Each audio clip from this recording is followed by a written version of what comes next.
सर्वेभ्यो नमः। देववाणी संस्कृतं यूट्यूब चलदृश्यं प्रति भवतां भवतीनां च हार्दं स्वागतम्। मित्रों,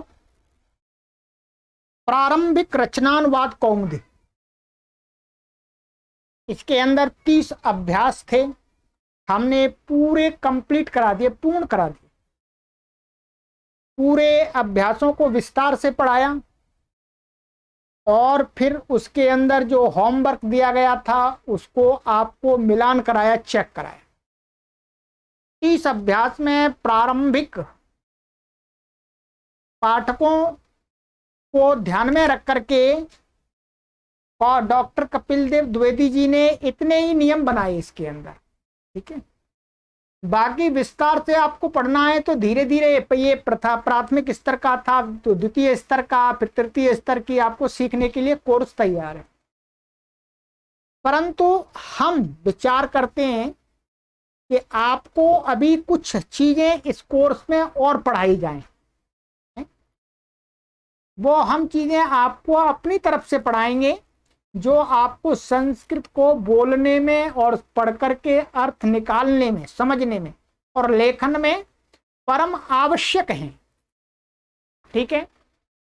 ये पुस्तक तो कंप्लीट हो गई है, इसके अंदर थोड़ी चीजें और हैं, निबंध आदि हैं, उनको पढ़ा देंगे। परंतु साथ साथ में अभी कुछ प्रत्यय है और एक समास का प्रकरण बहुत ही मुख्य है, उसको पढ़ाना है, ठीक है। परीक्षा की तैयारी करते रहिएगा। आज की हमारी कक्षा है कक्षा संख्या 855 158वीं कक्षा है, ठीक है। प्लेलिस्ट में कॉलम बना दिया गया है सभी पाठकों के लिए। कोई भी विश्व के अंदर देववाणी संस्कृतम यूट्यूब चैनल को सब्सक्राइब करके ऑनलाइन निशुल्क धारा प्रवाह शुद्ध संस्कृत का संभाषण और लेखन सीख सकता है, पुस्तकों को पढ़ करके अर्थ करना सीख सकता है, ठीक है। तो प्रारंभिक रचनानुवाद कौमुदी न्यू कोर्स नाम का कॉलम है, उस पर क्लिक कीजिएगा। सभी कक्षाओं को क्रम से पढ़िए। अधिक जानकारी के लिए आप इन व्हाट्सएप नंबर पर भी संपर्क कर लें। चलिए मित्रों, और चलते चलते आपसे ये अवश्य निवेदन करेंगे कि इस अभियान को हम निःशुल्क चला रहे हैं, किसी से कोई शुल्क नहीं लिया जाता है फीस रूप में, शुल्क रूप में, परंतु आपके सहयोग से ये चलता है। तो आप हमें इसमें अपना मासिक सदस्य बन करके सहयोग प्रदान कीजिएगा, जो भी आपका सामर्थ्य है। ये अकाउंट नंबर दिया है, ठीक है, और इस वीडियो के डिस्क्रिप्शन में भी हमने डिटेल डाल दी है, वहां से आप सहयोग हमें कर दीजिएगा, अवश्य कीजिएगा। ये QR कोड है, इसको आप स्कैन करके यहाँ से वीडियो के ऊपर से हमें अपना सहयोग भेजें और हमें भेज करके व्हाट्सएप पर सूचना अवश्य दें, हम जिससे आपके प्रति कृतज्ञता प्रकट कर सकें, ठीक है। तो ये QR कोड है, इसको आप स्कैन करके हमें, चाहे आपको जो भी सहयोग बने, प्रति माह भेजते रहिएगा। हम पढ़ा रहे हैं और ये अभियान रुकना नहीं चाहिए, अर्थ की इसमें कोई समस्या नहीं आनी चाहिए, ठीक है। पढ़ाने के लिए मैंने पूरा अपना समर्पण भाव दिया हुआ है, समर्पण जीवन किया हुआ है, ठीक है। परंतु आर्थिक रूप से कोई परेशानी नहीं आनी चाहिए, जिससे ये थोड़ा बीच में डिस्टर्ब ना हो। चलिएगा, चलते हैं, सहयोग करते रहिएगा मित्रों। अब सबसे पहले आपको क्या करना है, आज की कक्षा को पढ़ने के लिए कॉपी को खोल लेना है। जिस नोटबुक पे आप चीजें, विषय को लिखते हैं, जो नियम आदि में लिखाता हूं, खोल लीजिएगा और हाथ में पेन ले लीजिएगा। आज आपको लिखना भी पड़ेगा। अब पुस्तक नहीं है आपके पास में, अब मैं अपनी तरफ से आपको लिखाऊंगा बोल बोल करके। जैसे पहले के समय में गुरुजी स्कूल में, विद्यालय पाठशाला में बोल बोल करके लिखाते थे विद्यार्थियों को तो अब वही पद्धति चालू आरंभ हो गई, स्मार्ट बोर्ड पर आ जाइए, ठीक है। चलिएगा, पेन को हाथ में लीजिएगा, कॉपी को खोल लीजिएगा, लिख लीजिएगा णिच प्रत्यय। क्या है? णिच प्रत्यय।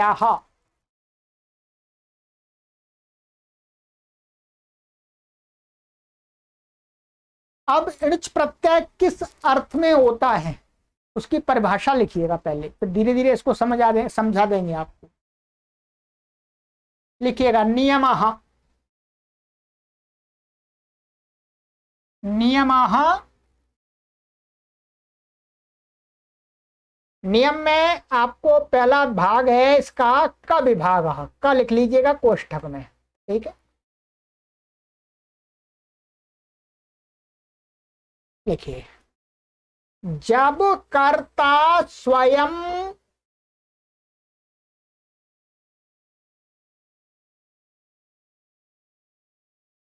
कार्य न करके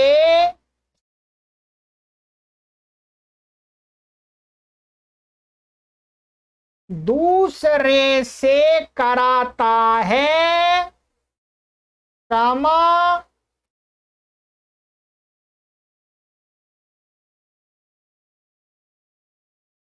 तब धातु से णिच प्रत्यय होता है।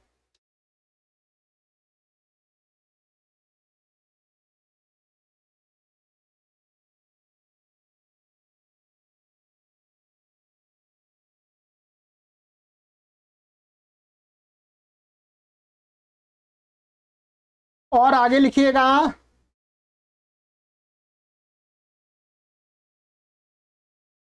यह नई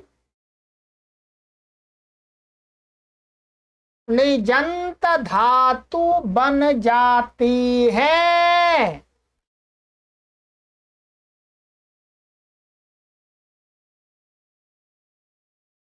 फिर विराम, फिर उसके रूप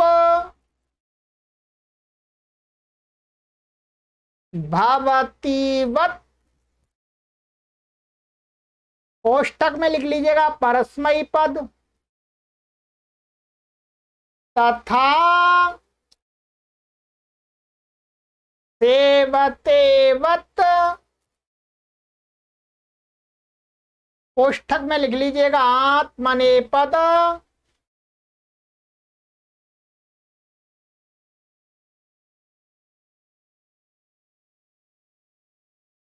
में चलते हैं।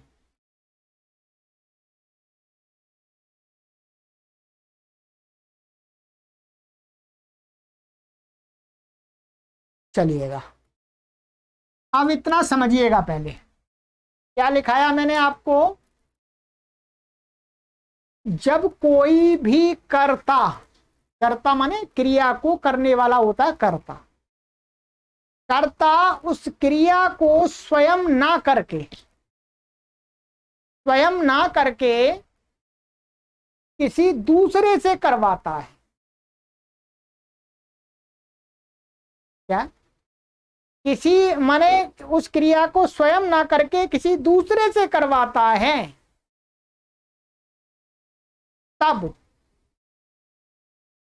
तब क्या है, तब उस क्रिया को कहने वाली जो धातु होती है, उस धातु से णिच प्रत्यय आता है। संस्कृत भाषा में क्या आता है, णिच प्रत्यय। और उस णिच का क्या बचता है, ई बचता है, बस वो आपको आगे बताएंगे, ठीक है। अभी इतना अर्थ समझिए। और फिर धातु से णिच प्रत्यय आ जाता है, तो वो णिच प्रत्ययांत जो शब्द बन जाता है, वो भी एक नई धातु बन जाती है। वो भी क्या है, वो भी धातु होती है। फिर उस धातु के रूप क्या है, परस्मई पद में भवती के समान चलते हैं, ये लिखाया मैंने आपको। और आत्मने पद में सेवते के समान चलते हैं। सेवते आपको हमने रूप याद कराए, भवती के याद कराए, ठीक है। चलिएगा, इतना हो गया। अब आगे चलते हैं। जैसे, जैसे उदाहरण के लिए यहां पर आप लिख लीजिएगा, जैसे पढ़ना, क्या, पढ़ना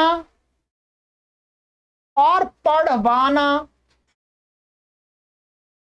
क्या है, पढ़ना और पढ़वाना। या पढ़ाना, पढ़ाना भी कर सकते हैं आप, पढ़ाना, पढ़ना, पढ़वाना, पढ़ाना, लिखना, लिखवाना, लिखवाना, लिखाना, खाना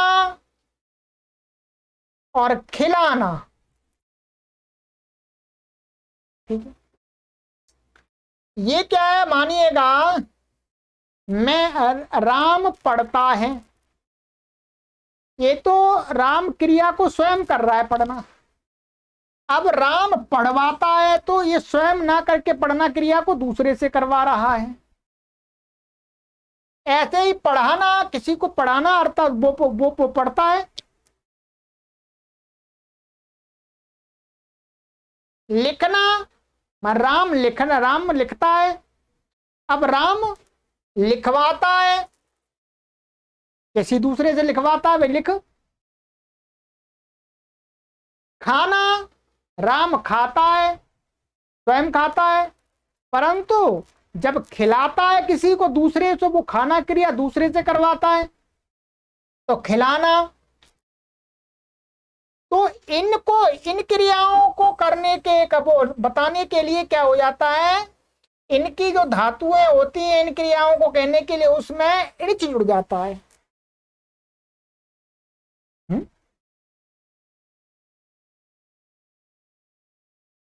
इंग्लिश में टू मेक और टू गेट ये लगाते हैं इस प्रकार से बनाने के लिए। ठीक है, तो ये हिंदी में, इसी को संस्कृत में हम बनाएंगे आपको।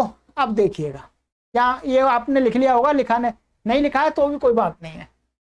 यहां मैंने उदाहरण के लिए आपको दे रहा हूं, जैसे पठती, ये क्या है, सामान्य धातु है, पठती माने पढ़ता है, और पाठयति, पाठयति का अर्थ होता है पढ़ाता है या पढ़वाता है, दोनों अर्थ होते हैं। क्या, पाठयति माने पढ़ाता है या पढ़वाता है किसी से, दोनों अर्थ हो जाते हैं। पठन क्रिया किसी दूसरे से करवाता, भाई पढ़, भाई मैं आपको पढ़ा रहा हूं तो इसका मतलब है जो पढ़ना क्रिया आपको करनी पड़ रही है।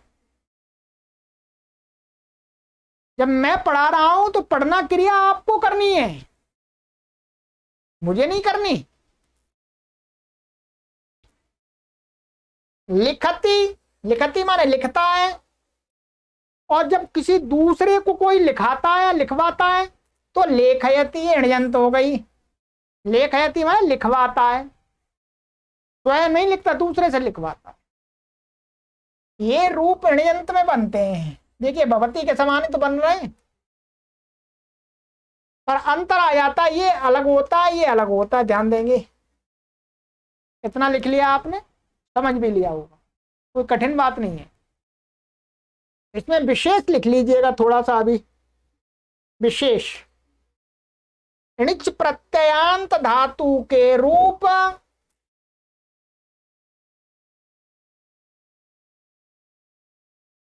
सामान्यतः परस्मैी पद में ही चलते हैं।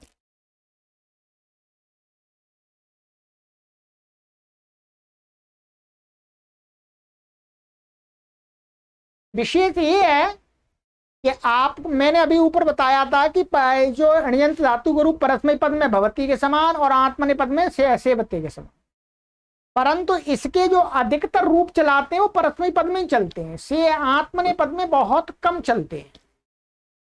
ये आप जब प्रौढ़ संस्कृत को पढ़ेंगे तब आप समझेंगे। ठीक है, तो अभी आपको जो प्रयोग करना है तो अण्यंत धातुओं के रूप परस्मैी पद में ही प्रयोग कर लेने हैं, आत्मनेपद पद में मन ही करना है। ठीक है, तो इसलिए मैंने विशेष लिखा दिया। रूप तो चलते हैं आत्मनेपद पद में भी, परंतु उसकी अभी प्रारंभिक अवस्था में, प्रारंभिक संस्कृत शिक्षण में उसकी आवश्यकता नहीं होती है, परस्मैी पद के रूपों से ही कार्य अच्छा चल जाता है। चलिए, ये इतना समझ में आया आपको। अब आगे आ जाइएगा। अब खा लिखिएगा, खा, इसी का खा विभाग। अब इस णिजंत धातु का प्रयोग कैसे करेंगे, वाक्य में प्रयोग करते समय हमें क्या ध्यान रखना है, ठीक है, का नियम है। चलिए लिखिएगा, णिजंत धातुओं के साथ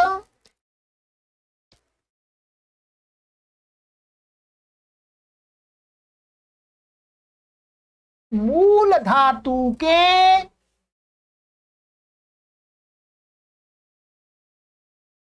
कर्ता में तृतीया होती है।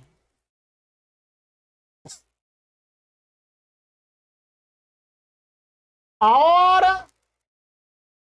कर्म में द्वितीया।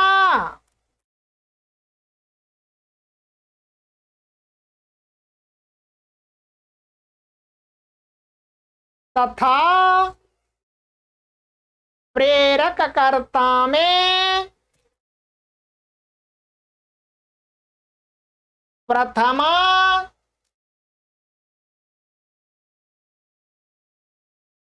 एवं क्रिया का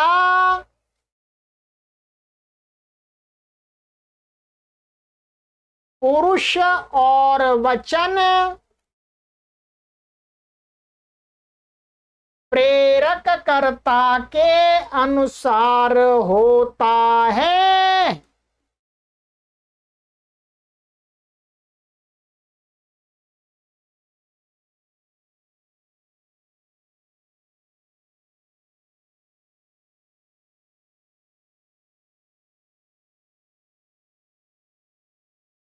ठीक है, आप समझ लीजिएगा इसको। नियम क्या है इसके प्रयोग का, इसका प्रयोग का नियम है कि णिजंत धातुओं का जब हम रूप चला लेंगे, लट लकार में सभी लकार रूप चलता है, लट लोट लंग विदिलिंग, और लिट लकार का मुख्य रूप से 5 लकार में हमने सीखा है इस पुस्तक में, तो सभी लकारों में रूप चलेगा। ठीक है, तो जो धातुओं का जो रूप होगा उसके साथ में क्या करना होता है कि मूल धातु अर्थात णिच आने से पहले जो धातु होती है, णिच आने से जो पहले जो मूल धातु होती है, उस धातु का जो कर्ता होता है, मूल धातु का जो कर्ता होता है उसमें तृतीया विभक्ति होती है। ध्यान रखेंगे, मूल धातु का कर्ता भी समझ में आ जाएगा आपको। ठीक है, तो मूल धातु का कर्ता होता है उसमें तृतीया होती है, और कर्म में द्वितीया होगी। जो कर्म में तो पहले भी द्वितीया थी, अब भी द्वितीया होगी।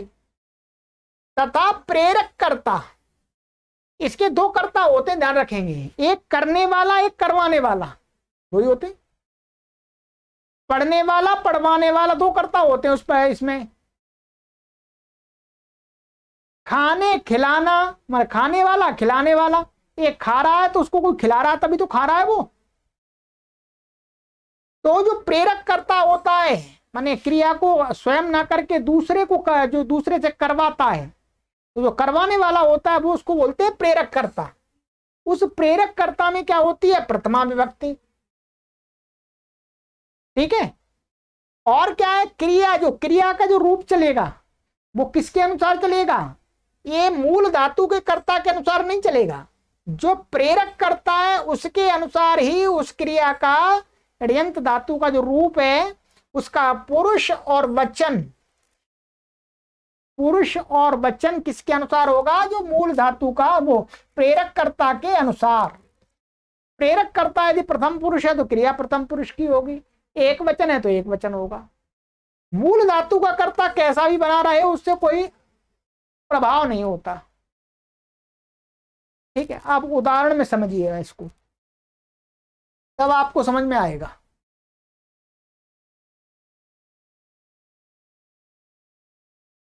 जैसे उदाहरण के लिए दिया मैंने,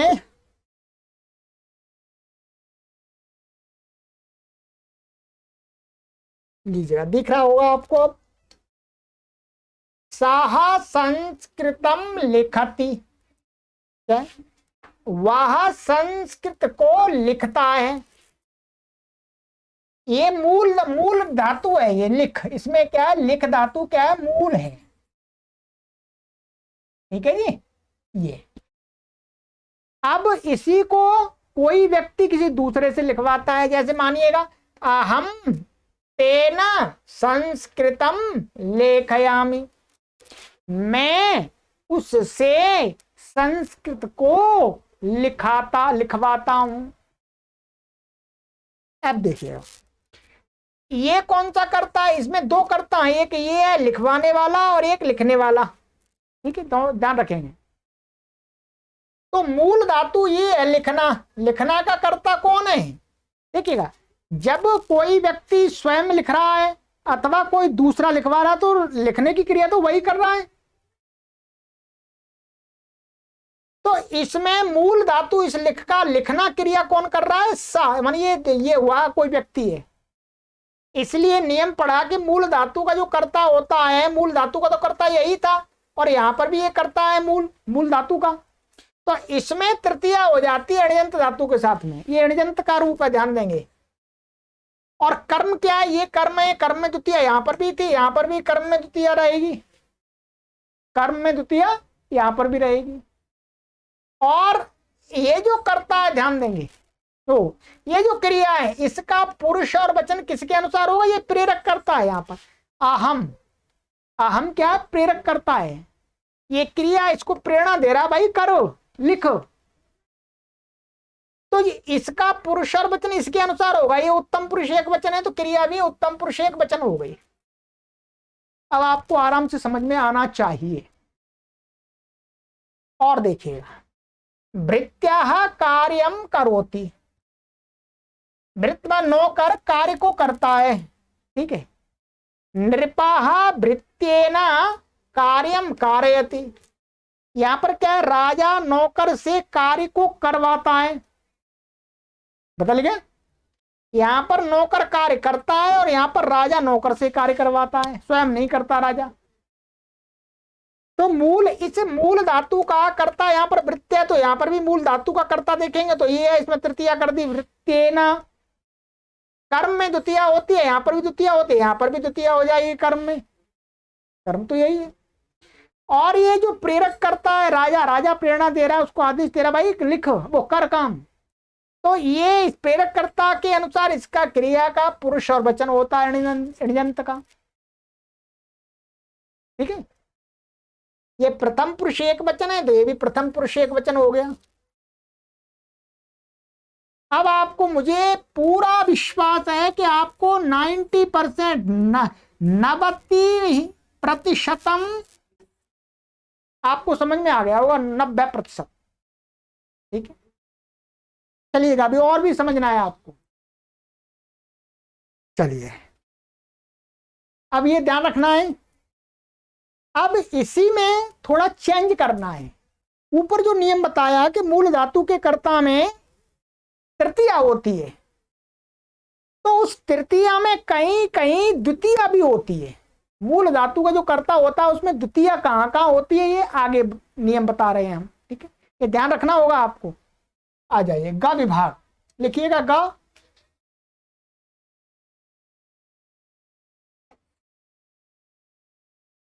जाना, जानना, समझना, खाना,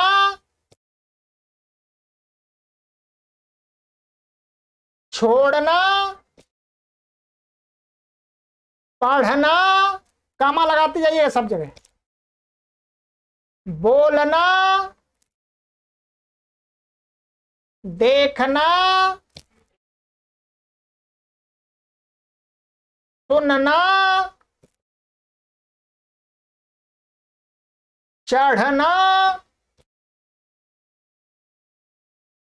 पीना, ले जाना, कोष्टक में लिख लीजिए, ले जाने के अर्थ में ह्री धातु आती है कि ह्री, ह्री, ह्री माने ले जाना होता है, हमने पढ़ा भी है। अर्थ वाली, तथा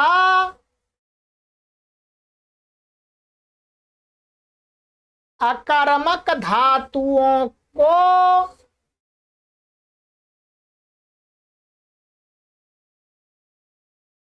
ये यहां पर लिखिए धातुओं को, ऐसा कर लीजिएगा, ठीक है। यहां पर धातुओं ऋजंत बनाने पर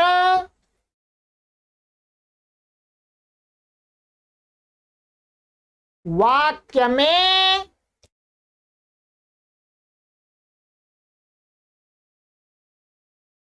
मूल धातु के कर्ता में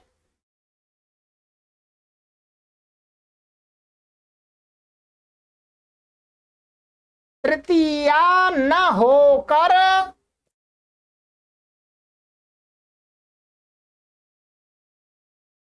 द्वितीया ही होती है।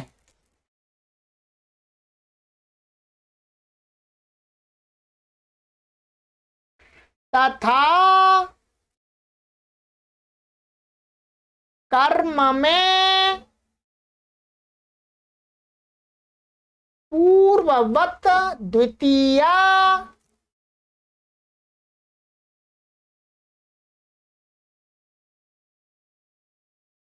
एवं प्रेरक कर्ता के अनुसार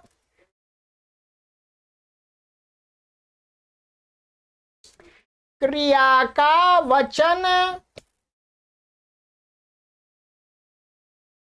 और पुरुष होता है।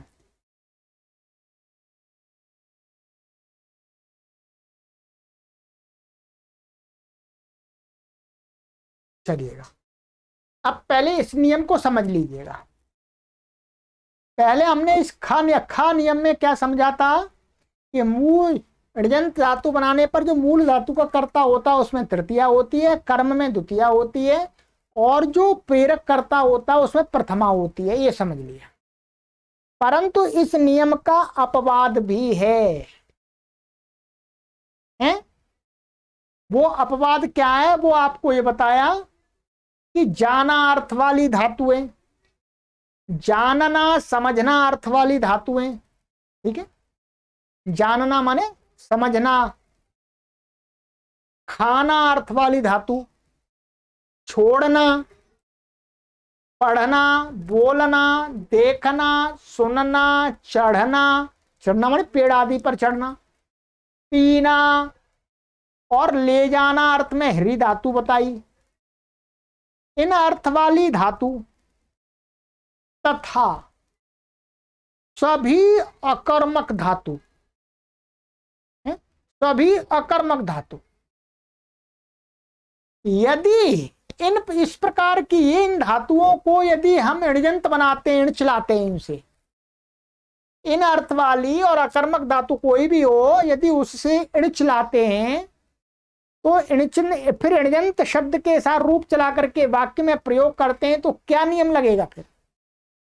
फिर नियम लगता है कि मूल धातु के कर्ता में तृतीया नहीं होती है। ध्यान देंगे तो पहले हमने ऊपर पढ़ाई थी, इन धातुओं के मूल कर्ता में तृतीया नहीं होती है। क्या होती है? द्वितीया होती है। कर मूल धातु का जो कर्ता होता है उसमें द्वितीया होती है। ध्यान दें, कर्ता में द्वितीया होती है। और कर्म में पूर्व द्वितीया, जो कर्म होता है उसमें तो पहले के समान द्वितीया ही होती है। और जो प्रेरक कर्ता होता है उसमें तो प्रथमा ही होती है। प्रेरक कर्ता में तो प्रथमा ही होती है। और क्रिया का जो पुरुष हो जाता है, ऋजंत का पुरुष और वचन होता है, वो प्रेरक कर्ता के अनुसार ही होता है। ध्यान देंगे, पुरुष और वचन। केवल और केवल कहां पर परिवर्तन आता है कि मूल धातु का जो कर्ता होता है, यदि इन धातुओं से ऋजंत का प्रयोग कर रहे हैं तो मूल धातु के कर्ता में तृतीया नहीं होती है, द्वितीया होती है। बस बाकी नियम समान है। ठीक है, अब मैं आपको कुछ उदाहरण दिखाने जा रहा हूं, ध्यान से समझिएगा। देखिएगा, ये मैंने आपके लिए उदाहरण यहां पर कुछ लिखे हैं, ये देखिएगा, ये ऋण्यंत का लिखा है मैंने। पुष्पा मनोजम चंद्रम दर्शयति, क्या है? पुष्पा है, पुष्पा नाम की कोई लड़की या स्त्री है, वो क्या है, मनोज नाम का कोई व्यक्ति या लड़का है, उसको चंद्रमा को दिखाती है। ठीक है,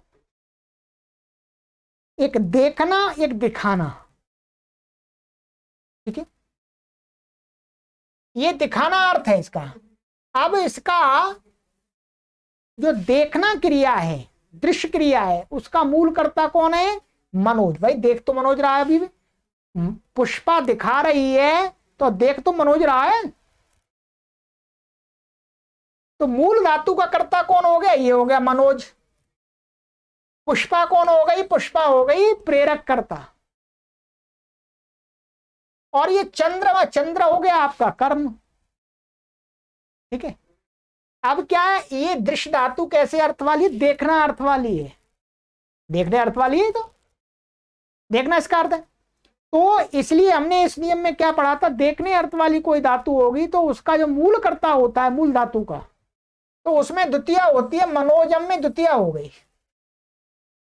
प्रेरक कर्ता में प्रथमा है, और जो कर्म होता है उसमें द्वितीय ही होती है। और ऋण्यंत जो धातु का रूप चलता है वो प्रेरक कर्ता के समान। ये प्रथम पुरुष एक वचन है तो ये भी प्रथम पुरुष एक वचन हो गई। समझ में आया होगा? हो सकता है थोड़ा सा आपको कठिन प्रतीत हो रहा हो, पर घबराने की आवश्यकता नहीं। अभ्यास से निरंतर आप स्वाध्याय करेंगे संस्कृत के ग्रंथों का, तो अपने आप ये मस्तिष्क में स्थापित हो जाएगा। तो पुष्पा मनोजम चंद्रम दर्शयति। अब आप इसको ऐसा बना सकते हैं, देखिएगा, बिना ऋण्यंत के हम बनाते हैं मनोजाहा चंद्रम पश्यति। ये सामान्य है, मनोज चंद्रमा को देखता है। अब पुष्पा मनोज को चंद्रमा दिखाती है। पुष्पा देखना क्रिया स्वयं ना करके वो चंद्रमा किससे दिखवाती है? देख भाई मनोज। तो ये ऋण्यंत का प्रयोग आ गया, जो हमने समझ लिया। देखने के अर्थ वाली धातु का जो मूल धातु होती है पश्य का, मनोज ये कर्ता था तो इस कर्ता में द्वितीय हो गई, और इसमें कर्म में द्वितीय हो गई, और ये पुष्पा में प्रथमा हो गई। ठीक है, अभी इतना ही समझ लीजिए, काफी है। आइए, पुष्पा गणेशम गीतम श्रावयति। सुनना अर्थ, सुनना, सुनना सुनाना एक ही बात है। पुष्पा गणेश को गीत सुनाती है या सुना रही है, स्वयं नहीं सुन रही, सुना रही है। तो मूल से सुनना क्रिया का कर्ता कौन है? गणेश। तो इसमें द्वितीय हो गई, गीत कर्म है इसमें द्वितीय हो गई, और ये पुष्पा प्रेरक करता है प्रथमा हो गई इसमें, और इसका पुरुष और वचन इसके अनुसार हो गया। ये ऋण्यंत का धातु, शु धातु का ऋण्यंत का रूप श्रावयति। आचार्यः छात्रं व्याकरणम अध्यापयति। आचार्य छात्र को व्याकरण पढ़ाता है या पढ़ा रहा है। छात्र पढ़ रहा है तो पढ़ना क्रिया कौन कर रहा है? छात्र। तो मूल धातु का कर्ता कौन है? छात्र। छात्र में द्वितीय हो गई, व्याकरण में ये कर्म है तो द्वितीय हो गई, ये ऋण्यंत बन गई। तो आचार्य प्रेरक करता है, प्रथमा है, इसमें एक वचन है तो इसमें भी प्रथमा एक वचन आ गई। हाँ, प्रथम पुरुष एक वचन आ गया, प्रथमा नहीं प्रथम पुरुष है। रमेश सज्जनान कथाम श्रावयति। रमेश सज्जन लोगों को कथा को सुना रहा है, अर्थात सुन रहे, सज्जन लोग सुन रहे। तो सज्जनान में द्वितीय हो गई, ये प्रथमा हो गई, एक कर्म में द्वितीय हो गई, और ये इसके अनुसार हो गया प्रेरक कर्ता के अनुसार। चलिएगा, आइएगा, और देखिएगा थोड़े उदाहरण। गोपालाः गाम तृणानि खादयति। गोपाल में गऊओं का जो पालक है वो गायों को तृण खिला रहा है, घास खिला रहा है या खिलाता है। स्वयं नहीं खाता, गाय को खिला रहा है, गाय खा रही है। खाना क्रिया कौन कर रही है? गाय। तो गाम ये द्वितीया हो गई। तृणानी ये कर्म है, इसमें द्वितीया है ही, ये प्रेरक करता है और ये इसके अनुसार दोनों में समान हो जाएगा, प्रथम पुरुष एक वचन। माता पुत्रम दुग्धम पायती, देखिए खाने अर्थ वाली है, ये सुनने अर्थ वाली थी, पढ़ने अर्थ वाली थी, सभी आ रही थी। माता पुत्रम दुग्धम पायती, माता पुत्र को दूध पिला रही है या पिलाती है। ये पीने अर्थ वाली धातु है पा, तो ये दुग्ध कर्म है द्वितीया है, तो ये मूल धातु पा, पीना क्रिया का कर्ता कौन है? पुत्र, तो पुत्र में द्वितीया हो गई। माता प्रेरक करता है, ठीक है।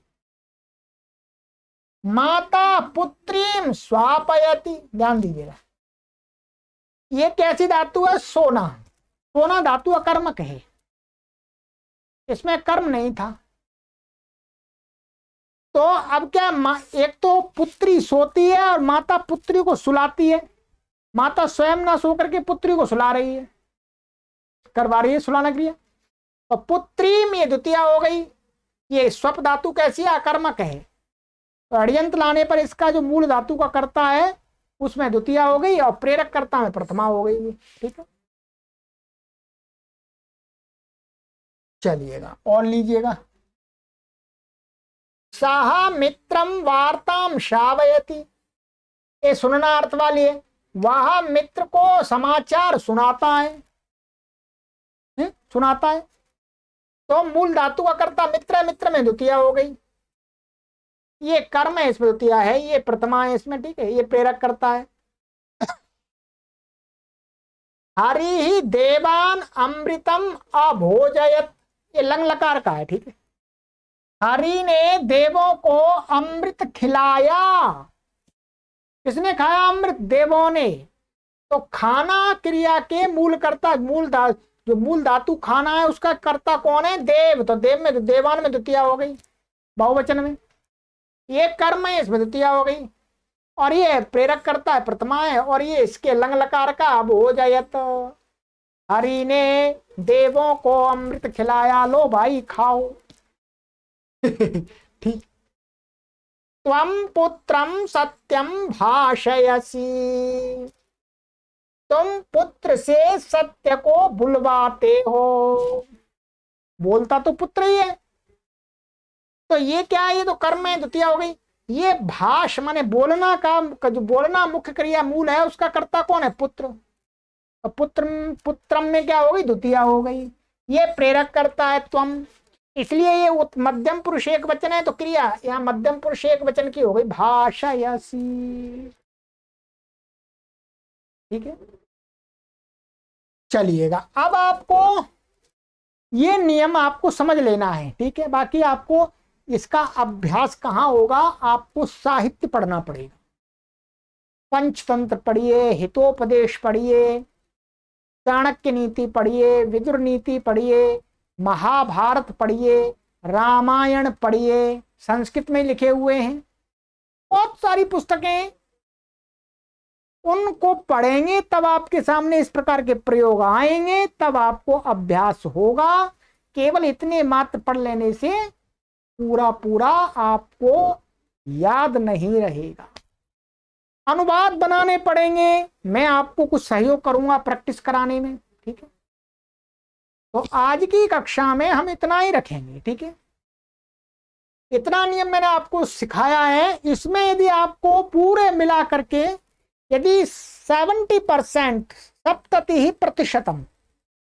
70% भी समझ में आ जाता है तो समझिएगा आपको आने वाले समय में आपको पूरा समझ में आ जाए।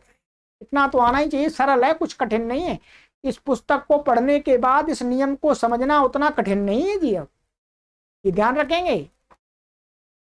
चलिएगा, अब मैं आपको अगली कक्षा में ऋयंत धातुओं के रूप कैसे बनाए जाते हैं और कुछ धातुएं मैं लिखाऊंगा अणिजंत बनी हुई, ठीक है, जिनका आप प्रयोग कर सकेंगे। ठीक है, ये आगे की कक्षा में करेंगे। इतना ही आज की कक्षा में पढ़ते हैं मित्रों। ये बहुत आवश्यक प्रत्यय है, इसको बहुत प्रयोग करना होता है। ठीक है मित्रों, फिर आपको अंत में निवेदन करते हैं कि आपके आर्थिक सहयोग की हमें परम आवश्यकता है। आप में से जो भी समर्थ पाठक हैं, सभी समर्थ पाठक हमारा अधिक से अधिक सहयोग करें। हमारे पास कोई भी आय का स्रोत नहीं है, आप सभी के सहयोग से ही मैं इस कार्य का संचालन अपनी टीम के साथ कर रहा हूं। और इस कार्य को संचालित करने में कितनी बाधाएं और कठिनाइयां आती हैं उसको हम ही समझ सकते हैं, परंतु संकल्प के साथ, श्रद्धा के साथ, निष्ठा के साथ इस संस्कृत माता के प्रचार प्रसार के लिए हम कटिबद्ध हैं, कृत संकल्पित हैं। इस संकल्प को पूर्ण करने के लिए आपका सहयोग चाहिए, सहयोग करते रहिएगा। सर्वेभ्यो नमः।